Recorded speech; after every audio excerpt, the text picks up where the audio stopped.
Jeudi 9 janvier 2025, madame, monsieur, bonjour, bonsoir, bienvenue à notre bulletin d'information. Vous êtes sur la radio Télé Ombrage. Merci de votre fidélité au micro-présentation qui Merline Cézille.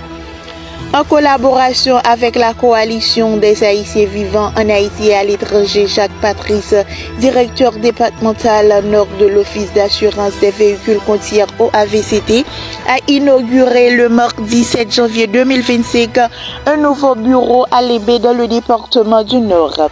Le révérend pasteur Josué Dole et Franel Edley ont été nommés respectivement directeur et directeur adjoint de ce nouvel établissement. Dans une note publiée le mercredi 8 janvier 2025, le ministère de l'Intérieur et des collectivités territoriales MICT a informé qu'il suspend toutes les cartes et documents de personnes travaillant pour le service d'intelligence nationale, ainsi que celles des agences de renseignement attachées au MICT, une décision qui vise à garantir une gestion rigoureuse des activités de renseignement du ministère.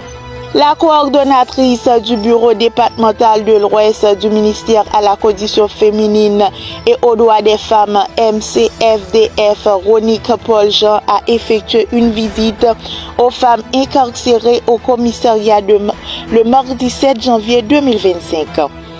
Le professeur Fritz Timo a été installé le mardi 7 janvier 2025 comme nouveau directeur départemental de l'éducation du Nord par une délégation du ministère de l'Éducation nationale composée du directeur de cabinet du ministre Augustin Antoine, de Jean-Robert Doxy, coordinateur de la direction départementale de l'éducation de Jean-Wilner Pierre et du directeur général Rodley Yves.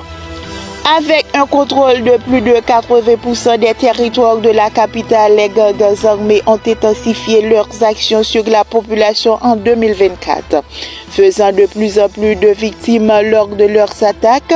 Au moins 5600 personnes ont été tuées en Haïti durant l'année 2024 par des gangs, selon les derniers chiffres publiés par l'Organisation des Nations Unies ONU en date du 7 janvier 2025. Actualité internationale, Mackenzie Lapointe, le premier haïtiano-américain à occuper le poste prestigieux de procureur des États-Unis pour le district sud de la Floride, a annoncé qu'il quittera ses fonctions le 17 janvier 2025, marquant la fin d'une ère marquée par des réalisations remarquables et une intégrité sans faille. Cette démission survient quelques jours avant l'installation de Donald Trump à la Maison-Blanche. Un puissant séisme a frappé la région himalayenne du Tibet dans le sud-ouest de la Chine le mardi 7 janvier 2025. Le bilan fait état d'au moins 95 morts et 130 blessés. De nombreux bâtiments ont été endommagés et le tremblement de terre a été ressenti jusqu'au Népal, pays voisin de la Chine. Madame, monsieur, c'est la fin de ce bulletin d'information. Merci de l'avoir suivi. Restez branchés la suite de notre programmation.